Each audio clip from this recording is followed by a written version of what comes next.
तो मानव का नर जनन तंत्र, मानव नर जनन तंत्र, ठीक है, चित्र आप देख रहे हो इसका, ठीक है, ध्यान समझना। इसके बारे में थ्योरी में लिखा अपन ने, अब चित्र में समझना। तो मेन नर जनन की यहाँ पे बात हो रही है। तो सबसे पहले अपन का, चलो इधर से स्टार्ट करते हैं ऊपर से, ठीक है। शुक्राशय, सबसे पहले क्या दिख रहे हो आप, शुक्राशय, ठीक है। यहाँ पे बात दिख रहे हो आप मूत्र नलिका। शुक्राशय कौन है, देखो ये शुक्राशय कौन है, ये बीच वाला भाग दिख रहा है, ये शुक्राशय बोल रहा है, ठीक है। यहाँ पे देखो दिखाया, ये है शुक्राशय, ये शुक्राशय, ठीक है। मूत्र नलिका, देखो ये जो नलिका, ये देखो ऐसा, अच्छा ये जो है ये क्या है, ये वाला, ये है मूत्राशय। जो भाग दिख रहा है ये वाला भाग कौन है इसमें, मूत्राशय। ये मूत्राशय ध्यान दो, अपन ने उत्सर्जन तंत्र पढ़े थे। ऊपर में दो किडनीज थी, ऊपर में दो किडनी से एक पाइप इसमें आया था और एक पाइप देखो ये वाला है, एक पाइप ऐसा आया था। उत्सर्जन तंत्र पढ़े थे अपन ने, चित्र बनाया इसका अपन ने, समझे, ठीक है।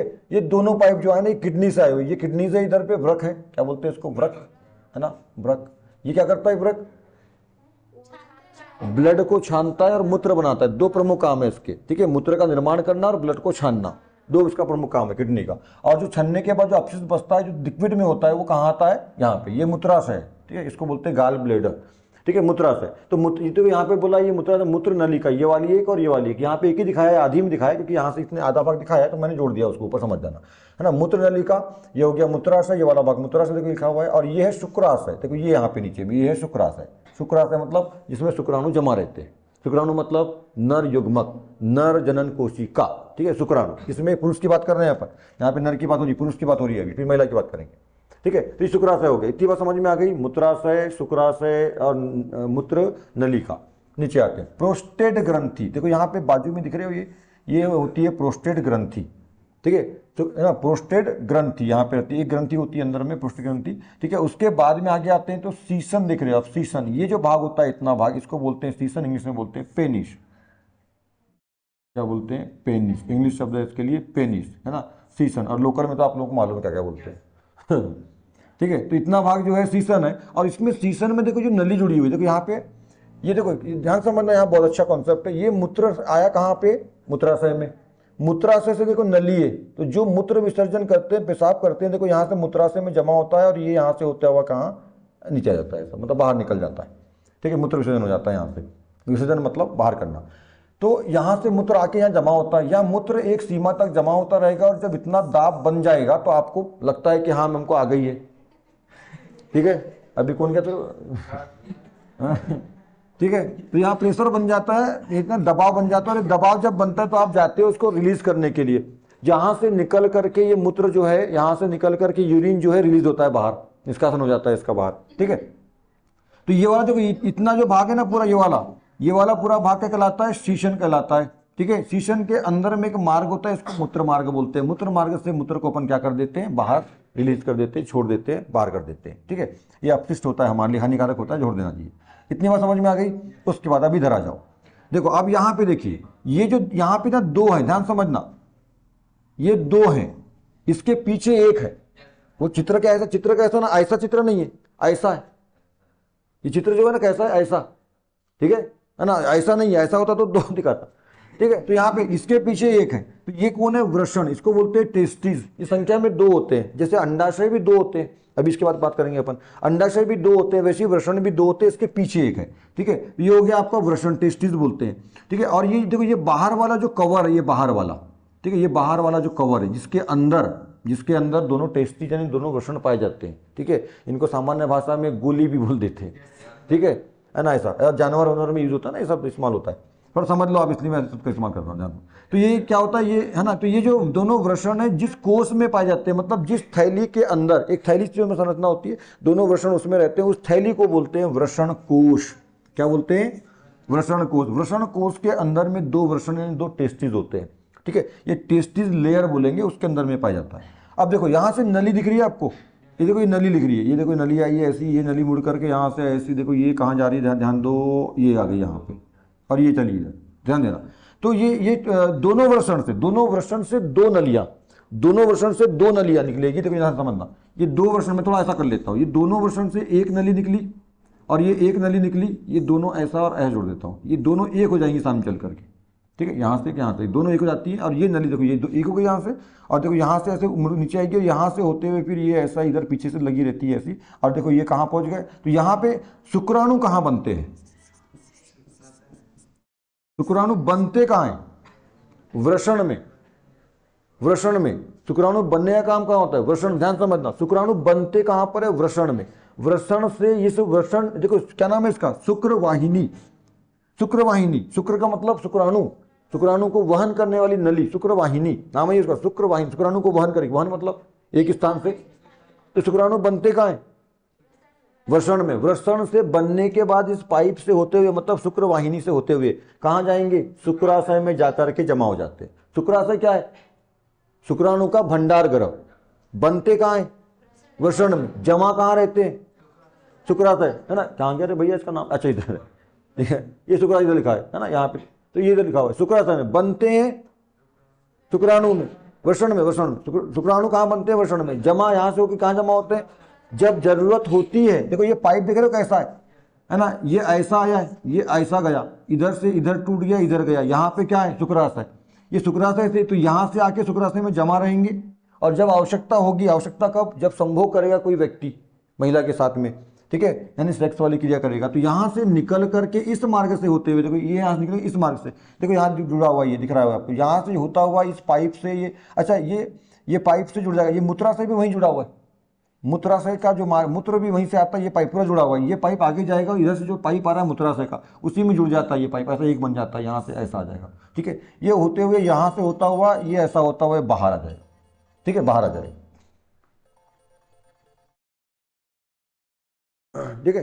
तो इस तरह से ये पूरा जो है मानव का नर जनन तंत्र होता है, पुरुषों में ये होता है ना। इसके कौन कौन से भाग होते हैं, तो मूत्र नलिका, मूत्र नलिका का यहाँ पे रोल नहीं है, इसको हटा सकते हैं अपन, है ना। वृषण, वृषण में बनते शुक्राणु, है ना, शुक्रवाहिका, उसके बाद शुक्राशय, प्रोस्टेट ग्रंथि, मूत्राशय, ठीक है। उसके बाद यहाँ पे आ जाते हैं अपन आगे सीसन, यानी पेनिस, यानी उसके अंदर मूत्र मार्ग, और इतना ये जो चीज़ें हैं ये है आपका क्या, मानव का नर जनन तंत्र। अपन ने इसमें चीज़ों को लिखा, थोड़ा समझना क्या लिखी अपन ने, जनन कोशिका कौन, नर जनन कोशिका। नर जनन कोशिका कौन, शुक्राणु, है ना। शुक्राणु कौन है, नर जनन कोशिका या नर युग्मक बोलते हैं इसको। तो नर जनन कोशिका यानी शुक्राणु उत्पन्न करने वाले अंग।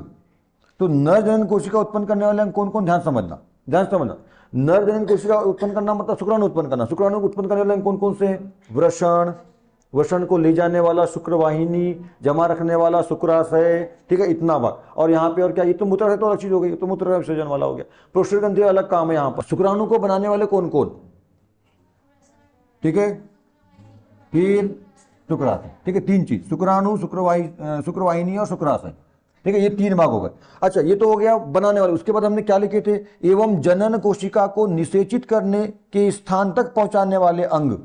जनन कोशिका को निषेचित करने वाले, स्थान तक ले जाने वाले अंग, मतलब किसको, शुक्राणु को। शुक्राणु को जनन कोशिका को निषेचित करने वाले, मतलब तो जनन कोशिका को निषेचित करेगा कौन, निषेच, समझाने से। जन निषेचन मतलब कब, जब तक दोनों नहीं मिले। निषेचन का मतलब क्या होता है, अभी पुरुष में क्या होगा, अंडाणु और शुक्राणु का मिलना। अंडाणु और शुक्राणु का मिलना क्या कहलाएगा, निषेचन कहलाएगा मानव में, ठीक है।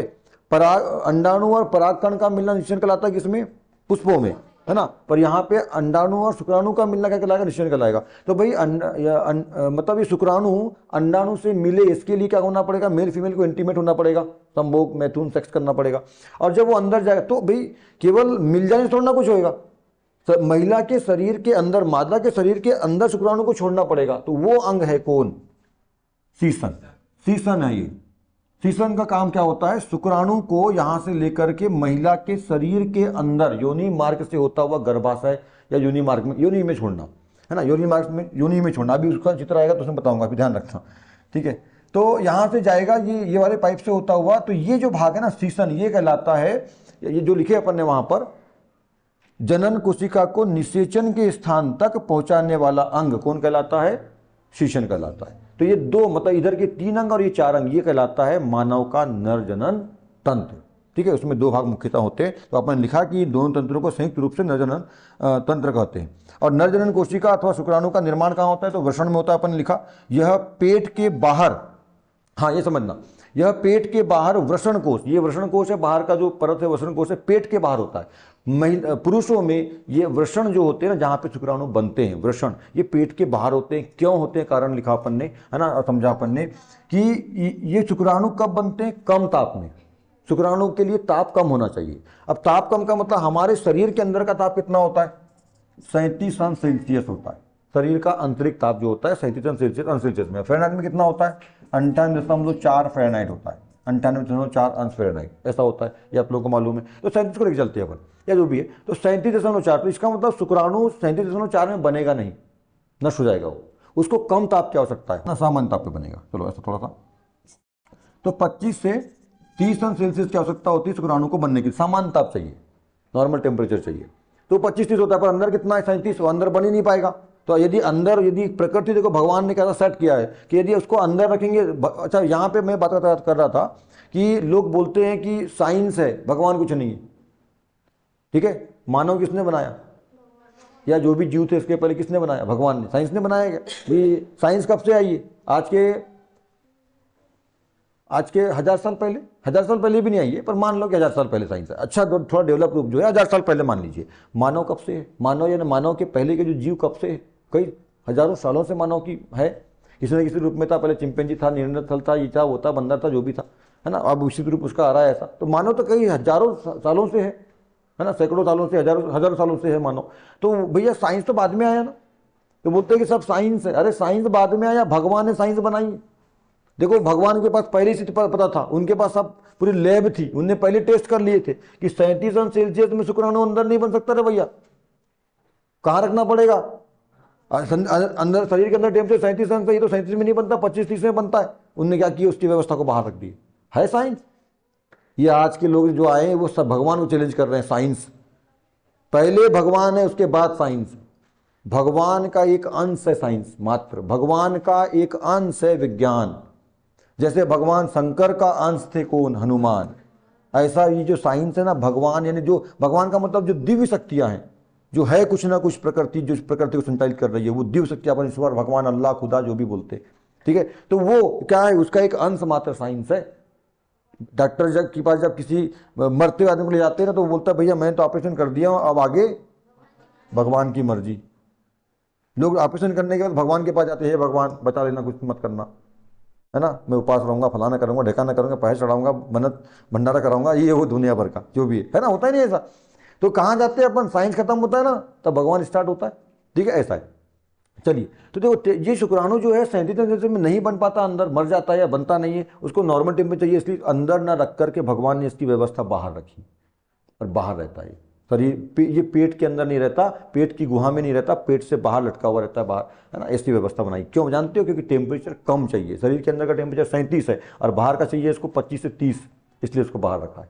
जबकि ऐसा महिलाओं में नहीं होता। मतलब महिला का मतलब उसमें चाहे वो इंसान हो चाहे वो जंतु हो, है ना, ध्यान रखना, जानवर हो। ठीक है, अंडाशय कहाँ होते हैं?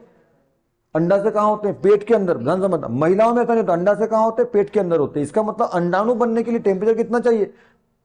ज्यादा, 37 अंश सेल्सियस लगभग जो भी है, इतना चाहिए। मतलब ये है कि शुक्राणु कम टेम्परेचर में जनरेट होते हैं, बनते हैं, जबकि अंडाणु अधिक टेम्परेचर, अधिक का मतलब जितना शरीर के अंदर रहता है, मानव शरीर में रहता है, ऐसा। मतलब यहाँ पे समझ में आ गई बात?